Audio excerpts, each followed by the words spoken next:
মক্কার গরম বালির শহরে সূর্য উঠেছে, মরুভূমির বাতাসে ধুলো উঠছে, আর এক দাস দাঁড়িয়ে আছে প্রভুর সামনে। তার নাম বেলাল ইবনে রাবাহ। তার গায়ের রং ছিল কৃষ্ণ, কিন্তু হৃদয় ছিল স্বচ্ছ, আলোর মতো নির্মল। তিনি ছিলেন এক অবিস্মরণীয় দাস। মালিক ছিলেন মক্কার নিষ্ঠুর ধনবান উমাইয়া ইবনে খালাফ। দিনভর কাজ, রাতেও বিশ্রাম নেই, অমানবিক পরিশ্রম, লাঠির আঘাত, গালাগালি সব সহ্য করতেন বেলাল চুপচাপ। কিন্তু তার অন্তরে এক প্রশ্ন জেগে উঠেছিল, এই মূর্তিগুলি যারা পাথর দিয়ে বানানো, এরা কি সত্যি কিছু করতে পারে? আমার কষ্টের কথা এরা কি শুনতে পায় না কেন? এক রাতে যখন মক্কা নিস্তব্ধ, তখন তিনি শুনলেন রাস্তা দিয়ে কেউ ধীরে ধীরে হাঁটছে, কণ্ঠে স্নিগ্ধতা, বলো লা ইলাহা ইল্লাল্লাহ, আল্লাহ ছাড়া কোনো উপাস্য নেই। বিলাল থমকে গেলেন। এই কণ্ঠ তার হৃদয়ের আগুন ধরিয়ে দিল। সেই মানুষ মুহাম্মদ ইবনে আব্দুল্লাহ সাল্লাল্লাহু আলাইহি ওয়াসাল্লাম, যিনি ঘোষণা করছেন সত্যের বার্তা। বিলাল অনুভব করলেন তার জীবনে অন্ধকার যেন এক আলো জ্বলে উঠছে। এ আলোয় মিথ্যা শৃঙ্খল ভাঙার শক্তি রাখে। আর সেই রাতে বেলাল প্রতিজ্ঞা করলেন, আমি এই নবীর পথ চলবো মৃত্যুর আগ পর্যন্ত। সকালবেলা সূর্য উঠেছে, মক্কার আকাশে বাজারে কোলাহল, লোকেরা তাদের মৃত্যুর সামনে মাথা নত করছে। কিন্তু এক কোণে দাঁড়িয়ে আছে বেলাল, চোখে অন্যরকম আলো। গত রাতে সেই ডাক লা ইলাহা ইল্লাল্লাহ তার অন্তর জুড়ে প্রতিধ্বনি তুলছে। তিনি চুপচাপ কাজ করছিলেন, কিন্তু তার মন চলে গিয়েছে মুহাম্মদ সাল্লাল্লাহু আলাইহি ওয়াসাল্লামের দিকে। অবশেষে তিনি সাহস করে গেলেন নবীজির কাছে। নবীজি তার মুখে হাসি ছড়িয়ে দিলেন, কোমল কণ্ঠে বললেন, বিলাল, আল্লাহ এক, তিনি তোমার রব। যদি সত্য চাও তাহলে বলো লা ইলাহা ইল্লাল্লাহ। বেলালের চোখে জল এসে গেল, ঠোঁট কাঁপতে কাঁপতে উচ্চারণ করলেন লা ইলাহা ইল্লাল্লাহ। সেই শব্দ যেন আকাশে ছড়িয়ে পড়ল, এক সাগর তেজ আর বিশ্বাসের। কিন্তু খবরটি পৌঁছে গেল তার মালিক উমাইয়া ইবনে খালাফের কানে। উমাইয়া ক্রোধান্বিত হয়ে উঠল, বেলাল, শুনেছি তুমি মুহাম্মাদের ধর্মে ঢুকেছ। বেলাল নিঃশব্দে বললেন, হ্যাঁ, আমি এখন শুধু এক আল্লাহর উপাসনা করি। এই উত্তর শুনে উমাইয়া চিৎকার করে উঠল। বেলালের টেনে নিয়ে গেল মরুভূমির উত্তপ্ত বালির ওপর। শিকলে বাঁধা হলো তার হাত পা, তপ্ত পাথর এনে রাখা হলো তার বুকে।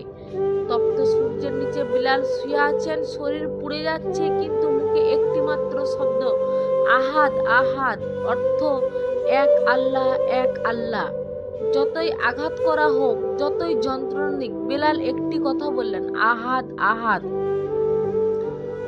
উমাইয়া ও অন্যরা অবাক, এই দাস এত শক্তি কোথায় পেল? কিন্তু তারা জানে না এটি কোনো শরীরের শক্তি নয়, এটি ইমানের শক্তি। 3 দিন ধরে বেলালকে নির্যাতন করা হলো, তবু তার জিহ্বা থেকে বের হলো না মৃত্যু পূজার শব্দ, শুধু ইমানের ঘোষণা। সেই দৃশ্য দেখে সাহাবাগণ কেঁদে ফেললেন, আর নবীজি দূর থেকে চোখের পানি চেপে বললেন, বেলাল, ধৈর্য ধরো, আল্লাহ তোমার জন্য জান্নাত প্রস্তুত রেখেছেন। মক্কার প্রখর রোদে বেলাল এখনো শুয়ে আছেন, তপ্ত পাথর বুকে চাপা, চামড়া পুড়ছে, শরীর জ্বলে যাচ্ছে, তবুও তার কণ্ঠে অবিচল দৃঢ়তা, আহাদ আহাদ, এক আল্লাহ, এক রব। এই দৃশ্য মক্কার পথে ছড়িয়ে পড়েছিল। লোকেরা বলাবলি করেছিল, দেখো, এ কৃষ্ণ দাস, কিন্তু তার ঈমান পাহাড়ের মতো অটল। সেই খবর পৌঁছে গেল এক মহান সাহাবীর কানে, হযরত আবু বকর সিদ্দিক রাদিয়াল্লাহু আনহু। তিনি ছিলেন নবীজির ঘনিষ্ঠ বন্ধু, কোমল হৃদয়, দয়ালু মানুষ। আবু বকর ছুটে গেলেন নির্যাতনের স্থানে, দেখলেন বিলালের দেহ ক্ষত, দাগ, রক্ত ভেসে গেছে শরীর, তবু চোখে এক প্রশান্তি, যে তিনি ব্যথা নয় বরং স্বর্গের দরজা দেখছেন। আবু বকর রাদিয়াল্লাহু তাআলা আনহু চিৎকার করে উঠলেন, উমাইয়া, তুমি এই দাসের সঙ্গে এমন আচরণ করছো, লজ্জা নেই তোমার? উমাইয়া হেসে বললেন, এ দাস মুহাম্মাদের ধর্মে ঢুকেছে, আর এই ধর্ম মানে বিদ্রোহ। যদিও তাকে বাঁচাতে চাও, তবে দাম দাও। আবু বকর রাদিয়াল্লাহু তাআলা আনহু বললেন, আমি এই মুহূর্তেই কিনে নিচ্ছি। উমাইয়া দাম চড়ালো, সোনার মুদ্রা পাহাড় চাই। কিন্তু আবু বকর রাদিয়াল্লাহু তাআলা বিন্দুমাত্র দ্বিধা করলেন না, নিজের সম্পদ খুলে দিলেন, সমস্ত সোনা দিয়ে বললেন মুক্তির বিনিময়ে। উমাইয়া হাসল, তুমি ঠকলে আবু বকর, এই দাসের কোনো দাম নেই। আবু বকর শান্তভাবে উত্তর দিলেন, আমি দাস কিনিনি, আমি এক ইমানি হৃদয় মুক্ত করছি। এরপর তিনি বেলালের হাত ধরলেন, ধীরে ধীরে বললেন, বেলাল তুমি এখন মুক্ত, কেউ তোমার উপরে মালিক নয়, তোমার মালিক এখন শুধু আল্লাহ। বেলাল চোখ মুছে বললেন, আমার দেহে যত ক্ষত তার প্রতিটা আল্লাহর পথে। আজ আমি নবীজির উম্মত হিসাবে বাঁচব। নবীজি সাল্লাল্লাহু আলাইহি ওয়াসাল্লাম এর খবর শুনে হাসলেন, চোখে জল নিয়ে বললেন, বেলাল আমাদের ভাই, জান্নাতের আজানদাতা। সেই দিন মক্কার বাতাসে এক নতুন ভেসে উঠল স্বাধীনতার, ইমানের আর আল্লাহর ভালোবাসার ধ্বনি। মক্কার বুকে তখন ইসলামী ধীরে ধীরে শক্তি পাচ্ছে। যারা আগে গোপনে নামাজ পড়তেন তারা এখন সাহস করে একত্রিত হচ্ছেন নবীজির পাশে। সেই সব সাহাবীদের মাঝে দাঁড়িয়ে আছেন এক কৃষ্ণবর্ণ মানুষ, মুখে শান্তির হাসি, হযরত বেলাল রাদিয়াল্লাহু তাআলা আনহু। তিনি এখন আর দাস নন, তিনি আল্লাহর মুক্ত বান্দা। নবীজি তাকে ভালোবেসে বলতেন, ইয়া বিলাল তুমি আমাদের হৃদয়ের শান্তি। একদিন নবীজি সাহাবাদের ডাকলেন, তিনি বললেন, আমরা আল্লাহর উপাসনা করি, নামাজ পড়ি, কিন্তু আমাদের দরকার এমন একজন যিনি মানুষকে ডেকে আনবেন নামাজের দিকে, যিনি তাদের স্মরণ করিয়ে দিবেন আল্লাহর আহ্বান। সবাই চুপচাপ ভাবছে কে হবে সেই সৌভাগ্যবান। নবীজি মুখ তুলে তাকালেন বেলালের দিকে, তার চোখে মমতা, কণ্ঠে দৃঢ়তা। বেলাল উঠে দাঁড়াও, তুমি হবে ইসলামের প্রথম মুয়াজ্জিন, তোমার কণ্ঠে আজানের সুর আকাশে কেঁপে উঠবে। বেলাল বিস্ময়ে কেঁপে উঠলেন, চোখ বেয়ে গড়িয়ে পড়ল অশ্রু। আমি হে আল্লাহর রাসূল। নবীজি মৃদু হেসে বললেন, হ্যাঁ বেলাল, আল্লাহ তোমাকে বেছে নিয়েছেন, তোমার কণ্ঠে আছে ঈমানের আগুন, শান্তির বাতাস। তারপর এক প্রভাত বেলায় সূর্য ওঠার আগে মুহূর্তে বিলাল উঠলেন মসজিদে নববীর ছাদে। তখন মক্কায় ছিল ছোট্ট এক ঘর। সেই প্রথমবার তার কণ্ঠের ধ্বনিতে আল্লাহু আকবার, আল্লাহু আকবার, আল্লাহু আকবার, আল্লাহু আকবার, আশহাদু আল্লা ইলাহা ইল্লাল্লাহ, আশহাদু আন্না মুহাম্মাদার রাসূলুল্লাহ বলে মক্কার বাতাস থমকে গেল, মানুষ থমে গেল, পাখিরাও যেন শ্রবণ করলো সেই সুর। এ ছিল ইতিহাসের প্রথম আজান, প্রথম ডাক আল্লাহর দিকে। নবীজির চোখে জল নিয়ে বললেন, বেলালের কণ্ঠে আমি জান্নাতের ধ্বনি শুনেছি। সেদিন সূর্য উঠেছিল আগের চেয়ে উজ্জ্বল, কারণ আল্লাহর নামে আলো ছড়িয়ে পড়েছিল পৃথিবীতে। একজন প্রাক্তন দাসের কণ্ঠে, যার হৃদয় ছিল সত্যের জ্যোতি। মক্কার দিনগুলি ছিল কঠিন, নির্যাতনের ভরা। মুশরিকরা নবীজি সাল্লাল্লাহু আলাইহি ওয়াসাল্লাম ও তার সাহাবীদের জীবন অসহনীয় করে তুলেছিল। তখন আল্লাহর হুকুম এলো, মদিনায় হিজরত করো। রাতের অন্ধকারে নবীজি ও আবু বকর রাদিয়াল্লাহু তাআলা আনহু চুপি চুপি মক্কা ছাড়লেন। আর কিছুদিন পর তাদের অনুসরণ করে সাহাবীরাও বেরিয়ে পড়লেন মদিনার পথে। সেই কাফেলায় ছিলেন আমাদের প্রিয় বেলাল রাদিয়াল্লাহু তাআলা আনহু। তপ্ত মরুভূমির বালির ওপর খালি পায়ে চলছেন তিনি, চোখে জল, মনের স্মৃতি। মক্কায় নবীজির পাশে নির্যাতনের দিনগুলি, আর আজ নবীর জন্যই ছেড়ে যাচ্ছেন নিজের শহর। পথে তিনি বারবার বলতেন, আল্লাহ আমার সঙ্গে আছেন, মদিনা হবে আমাদের শান্তির নগরী। মদিনায় পৌঁছে নবীজি তাকে এক নতুন দায়িত্ব দিলেন, বেলাল এখানে তুমি আজান দেবে, তোমার কণ্ঠেই এই শহর জেগে উঠবে আল্লাহর নামে। সেই ভোরে যখন মদিনার বাতাসে প্রথম আলো জ্বলছিল, বেলাল দাঁড়ালেন উঁচু এক স্থানে, আকাশের দিকে মুখ তুলে ডেকে উঠলেন, আল্লাহু আকবার, আল্লাহু আকবার। সেই সুরে মদিনার হৃদয় কেঁপে উঠল। মানুষ ঘর থেকে বেরিয়ে এলো, চোখে জল নিয়ে নামাজে দাঁড়ালো। এবার আজান শুধু ডাক নয়, এটা ছিল ঈমানের ঘোষণা, একটি নতুন সমাজের সূচনা। এরপর এলো বদর যুদ্ধ। বেলাল রাদিয়াল্লাহু তাআলা আনহু ছিলেন সৈনিকদের মাঝে, কাঁধে তলোয়ার, হৃদয়ে নাম আল্লাহ। যুদ্ধ শেষে যখন উমাইয়া ইবনে খালাব বন্দী হলো, বিলাল তার দিকে তাকিয়ে বললেন, আজ সেই দিন এসেছে যেদিন আল্লাহর ন্যায় বিচার হবে। তার চোখে তখন কোনো প্রতিশোধ নয়, ন্যায় ছিল ন্যায়ের শক্তি ও ঈমানের শক্তি, কারণ তিনি জানতেন যে আল্লাহর পথে চলে সে কখনো দাস নয়, সে চিরমুক্ত।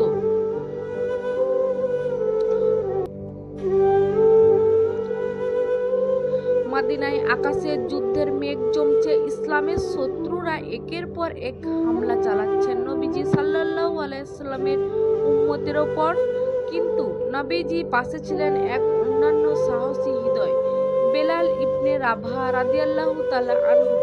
তিনি শুধু মুয়াজ্জিন নন, ছিলেন একজন যোদ্ধা, ছিলেন ঈমানের সৈনিক। বদর যুদ্ধের পর উহুদ যুদ্ধ শুরু হলো। মুসলমানদের সংখ্যা ছিল কম, কিন্তু বেলাল রাদিয়াল্লাহু তাআলা আনহু নবীজির পাশে তলোয়ার হাতে দাঁড়িয়ে বললেন, রাসূল সাল্লাল্লাহু আলাইহি সাল্লাম, যতক্ষণ না আমার নিঃশ্বাস আছে কেউ আপনাকে ছুঁতে পারবেন না। যুদ্ধ শুরু হলো, তলোয়ার ঝনঝন শব্দ, বালির ঝড় আর আকাশে ধুলো উঠছে। বেলাল রাদিয়াল্লাহু তাআলা আনহু দৌড়াচ্ছেন যুদ্ধক্ষেত্রে, শত্রুদের মাঝে আল্লাহর নাম উচ্চারণ করছেন, আল্লাহু আকবার, আল্লাহু আকবার। তিনি আহত হলেন, রক্ত ঝরছে, তবুও দাঁড়িয়ে রইলেন নবীজির রক্ষক হয়ে। যখন নবীজির দাঁত ভেঙে গেল, মুখ থেকে রক্ত ঝরল, বেলাল চিৎকার করে উঠলেন, কে সাহস করবে আমাদের নবীর রক্ত ঝরাতে? এরপর এলো হুনাইন যুদ্ধ। শত্রুর সংখ্যা ছিল 20,000-এরও বেশি। মুসলমানদের মন কাঁপে, কিন্তু বেলালের নয়। তিনি মসজিদে নববীর মিনার থেকে আজান দিলেন আর বললেন, আজকের দিনে আল্লাহর সাহায্য আমাদের সাথে থাকবে, নবীর পতাকা কখনো পড়বে না। যুদ্ধের পরে যখন মুসলমানরা বিজয় লাভ করল, নবীজি হাসলেন আর বললেন, বেলাল, তোমার কণ্ঠে আজ আমি শুধু আজান শুনিনি, আমি শুনেছি আল্লাহর সৈনিকের ডাক। রাত্রে সবাই বিশ্রামে, কিন্তু বেলাল তখনও পহরা। তিনি বসে নবীজির পাশে নামাজ পড়লেন, কাঁদলেন, বললেন, হে আল্লাহ, এই জীবন শুধু তোমার পথে আর তোমার প্রিয় নবীর ছায়ায়। সেদিন থেকে সবাই তাকে শুধু মুয়াজ্জিন নয়, বলতো আল্লাহর সৈনিক, ঈমানের কণ্ঠ। বছরের পর বছর পরিশ্রম, নির্যাতন, হিজরত, যুদ্ধ, অবশেষে সেই দিন এলো যেদিন ইসলাম মক্কায় ফিরে যাবে বিজয়ের পতাকা নিয়ে। নবীজি সাল্লাল্লাহু আলাইহি ওয়াসাল্লাম এগিয়ে চলছেন 10,000 সাহাবী নিয়ে। পথে সবাই মাথা নিচু করে আছে, কোনো অহংকার নেই, কারণ এটি প্রতিশোধের বিজয় নয়, এটি ক্ষমার বিজয়। বিলাল রাদিয়াল্লাহু তাআলা আনহু তখন নবীজির কাছেই ছিলেন, চোখের জল, মুখে শান্তির আলো। এই শহরেই তো একদিন তাকে বালির ওপর ফেলে পাথর চাপা দেওয়া হয়েছিল। এই শহরেই তো তিনি চিৎকার করে উঠেছিলেন, আহাদ, আহাদ। আর আজ সেই শহরে তিনি ফিরে যাচ্ছেন নবীজির পাশে বিজয়ীর রথে। মক্কায় প্রবেশ করলেন নবীজি। মানুষ ভয়ে কাঁপছে, কিন্তু নবীজি সাল্লাল্লাহু আলাইহি সাল্লাম বললেন, আজ কোনো প্রতিশোধ নেই, আজ সবাই মুক্ত, আল্লাহ আমাদের ক্ষমা করুন। তারপর তিনি কাবা শরীফে প্রবেশ করলেন, ভেতরে 360টি মূর্তি ভেঙে ফেললেন আল্লাহর নাম নিয়ে। কুলজা আল হাক্কু ওয়া জাহাকাল বাতিল, অর্থ সত্য এসেছে, মিথ্যা নিশ্চিহ্ন হয়েছে। মূর্তি ভাঙার পর নবীজি মুখ ফিরিয়ে বললেন, বেলাল, ওঠো, আজ তোমার কণ্ঠেই উঠবে প্রথম আজান। সেই কাবার চূড়ায় যেখানে তোমাকে একদিন অমানসিক নির্যাতন করা হয়েছিল। বেলাল রাদিয়াল্লাহু তাআলা আনহু কাঁদতে কাঁদতে বললেন, কাবার ছাদে। সেই মুহূর্তে পুরো মক্কা নিস্তব্ধ হয়ে গেল। মানুষ তাকিয়ে আছে। এক কালো প্রাক্তন দাস আজ ইসলামের পতাকা হাতে দাঁড়িয়ে আছে আল্লাহর ঘরের চূড়ায়। তিনি কণ্ঠ তুলে ডাকলেন, আল্লাহু আকবার, আল্লাহু আকবার, আশহাদু আল্লা ইলাহা ইল্লাল্লাহ, আশহাদু আন্না মুহাম্মাদান রাসূলুল্লাহ। আজানের সুরে কেঁপে উঠল মক্কার পাহাড়, চোখ ভিজে গেল নবীজি, সাহাবীদের, এমনকি সেই সব মানুষদেরও যারা একদিন বেলালকে নির্যাতন করেছিলেন। উমাইয়া ইবনে খালাফ আর নেই, কিন্তু তার বাড়ির ছায়ায় দাঁড়িয়ে মানুষ বলল, এক কণ্ঠ আল্লাহর কণ্ঠের প্রতিধ্বনি, সত্যের কণ্ঠ কোনোদিন দাসত্বে বন্দী থাকে না। নবীজি বললেন, বেলালের কণ্ঠে আজ জান্নাত কথা বলছে। সেদিন মক্কার বাতাসে ছড়িয়ে পড়ল ক্ষমা, ভালোবাসা আর ঈমানের জয়ধ্বনি। আর কাবার চূড়ায় দাঁড়িয়ে এক মুক্ত আত্মা বলল, হে আল্লাহ, আজ তোমার প্রতিশ্রুতি সত্যি প্রমাণিত হলো। সূর্যাস্তের মতো ধীরে ধীরে নবীজি সাল্লাল্লাহু আলাইহি ওয়াসাল্লামের জীবনের শেষ সময় ঘনিয়ে এসেছে। তার চুলে সাদা রেখা, মুখে ক্লান্তি, কিন্তু হৃদয়ে এখনো আলো। ইসলাম পূর্ণতা লাভ করেছে, উম্মত প্রতিষ্ঠিত হয়েছে। এখন কেবল প্রিয় রবের ডাকে ফিরে যাওয়ার প্রস্তুতি। একদিন নবীজি সাল্লাল্লাহু আলাইহি ওয়াসাল্লাম বললেন, বেলাল, আমরা একবার হজ করব, এটি হবে আমার শেষ হজ। বেলাল কাঁপতে কাঁপতে মাথা নিচু করলেন। তিনি বুঝলেন তার প্রিয় নবী বিদায়ের প্রস্তুতি নিচ্ছেন।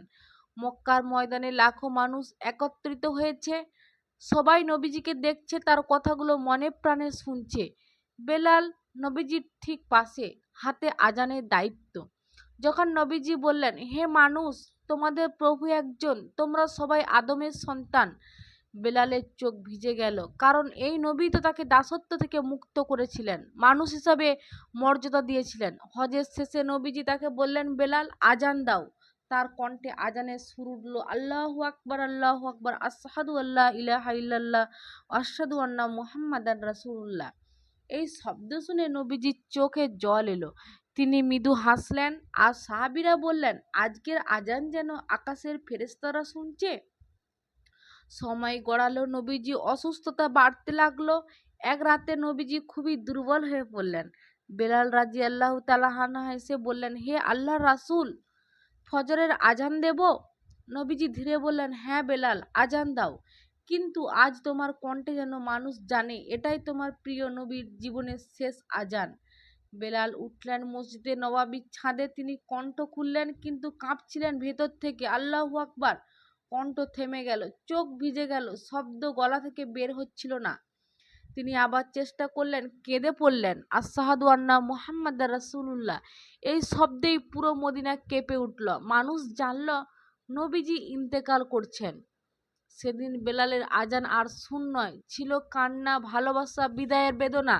তিনি কাঁদতে কাঁদতে বললেন, হে আল্লাহ, তুমি আমার নবীকে তোমার কাছে নিয়ে গেলে আমার জিভ থেকে নীরব থাকবে। সেই দিন থেকে বিলাল রাদিয়াল্লাহু তাআলা আর আজান দেননি। তিনি বলতেন, নবীজির নাম ছাড়া আমার আজান অসম্পূর্ণ। নবীজি সাল্লাল্লাহু আলাইহি সাল্লাম ইন্তেকালের পর পুরো দুনিয়া যেন নিস্তব্ধ হয়ে গেল। যে শহর একসময় নবীজির হাসিতে ভরে থাকতো, আজ সেখানে কেবল কান্নার শব্দ আর নিঃশব্দ শোক। বেলাল রাদিয়াল্লাহু তাআলা আনহু বসে আছেন মসজিদের নববীর এক কোণে, নবীজির নাম স্মরণ করছেন, চোখ থেকে অবিরাম অশ্রু ঝরছে। এক সময় তিনি বললেন, আমার নবী চলে এসেছেন, এখন মদিনা আমার জন্য আর মদিনা নয়। তিনি গেলেন হযরত আবু বকর রাদিয়াল্লাহু তাআলা আনহুর কাছে। তিনি তখন খলিফা। বেলাল মাথা নিচু করে বললেন, হে সিদ্দিক, আমাকে অনুমতি দিন, আমি মদিনা ছেড়ে যেতে চাই। যেখানে নবী নেই সেখানে আজান আমার পক্ষে সম্ভব নয়। আবু বকর রাদিয়াল্লাহু তাআলা আনহু কেঁদে ফেললেন, বেলাল, তুমি নবীর স্মৃতি, আমরা তোমাকে ছাড়া কিভাবে থাকব? বেলাল উত্তর দিলেন, আমরা আজানের প্রতিটি শব্দ নবীর নাম থাকে। যখনই বলি আশহাদু আন্না মুহাম্মাদার রাসূলুল্লাহ, আমার বুক ফেটে যায়, চোখে অন্ধকার দেখি, আমি আর পারি না। এরপর তিনি মদিনা ছেড়ে সিরিয়ার দিকে যাত্রা করলেন। রওনা হওয়ার আগে শেষবার নবীজির রওজা মুবারাকে এলেন। হাত রেখে কাঁদতে কাঁদতে বললেন, হে আমার প্রিয় নবী, তুমি আমাকে মুক্তি দিয়েছিলে, আজ আমি তোমার কাছ থেকে দূরে যাচ্ছি, কিন্তু তোমার ভালোবাসা আমার রক্তে থাকবে যতদিন বেঁচে থাকবো। তিনি সিরিয়ার শহর দিমাকের দামেস্কে পৌঁছালেন। সেখানে মুসলমানদের সঙ্গে যুদ্ধের প্রস্তুতিতে যোগ দিলেন। আজান দিলেন সৈন্যদের মনোবল জাগাতে, কিন্তু সেই আজান আর আগের মতো সুরালো ছিল না। কারণ সেখানে নবীজির মুখের হাসি ছিল না। দিন যায়, মাস যায়, রাতে একা বসে তিনি নবীর কথা ভাবতেন। চোখ তুলে আকাশের দিকে তাকিয়ে বলতেন, হে আল্লাহ, কতদিন আর আমি প্রিয় নবীর থেকে দূরে থাকব?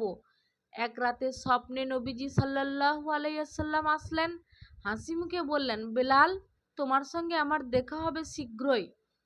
সকালবেলায় বেলাল রাদিয়াল্লাহু তাআলা আনহা ঘুম থেকে উঠলেন, মুখে প্রশান্তি, বললেন, আজ আমি আমার নবীর সঙ্গে দেখা করতে যাচ্ছি। সেই রাতেই তিনি ইন্তেকাল করলেন। মুখে শেষ শব্দ ছিল আহাদ আহাদ। তার কবর আজও সিরিয়ার দিমাকে, যেখানে অসংখ্য মানুষ আসে ভালোবাসার অশ্রু নিয়ে। নবীজি একবার বলেছিলেন, আমি জান্নাতে বেলালের পতধ্বনি শুনেছি আমার আগেই, এবং তাই যখন তিনি পৃথিবী ছেড়ে চলে গেলেন মনে হলো জান্নাতের বাতাসে আমরা ভিজে বেজে উঠল সেই চিরচেনা সুর, আল্লাহু আকবার আল্লাহু আকবার। সিরিয়া আকাশের এক শান্ত সকাল, সূর্যের প্রথম আলো পড়ছে এক কবরের ওপর, যেখানে নিঃশব্দে শুয়ে আছেন নবীজির প্রিয় মুয়াজ্জিন হযরত বেলাল রাদিয়াল্লাহু তাআলা আনহু। তার ইন্তেকালের পর শহরের মানুষ স্তব্ধ হয়ে গিয়েছিল। যে মানুষ এক সময় আল্লাহু আকবার বলে হৃদয় কাঁপিয়ে দিত, আজ তিনি নীরব, কিন্তু তার কণ্ঠের প্রতিধ্বনি তখনও বাতাসে ভাসছে। মুসলমানরা এসে কাঁদছে তার কবরের পাশে। কেউ বলছে বেলাল ছিলেন একজন দাস না, তিনি ছিলেন ঈমানের প্রতীক। আর কেউ চোখ মুছে বলছে, যে মানুষ নবীর ভালোবাসার জন্য পৃথিবী ছেড়ে দিল, তার ভালোবাসা কি কখনো মরে যেতে পারে? বেলাল রাদিয়াল্লাহু তাআলা আনহুর আজান শুধু সময় জানানোর আহ্বান ছিল না, তা ছিল ঈমানের ডাক, একজন দাসের মুখে উচ্চারিত স্বাধীনতার সুর।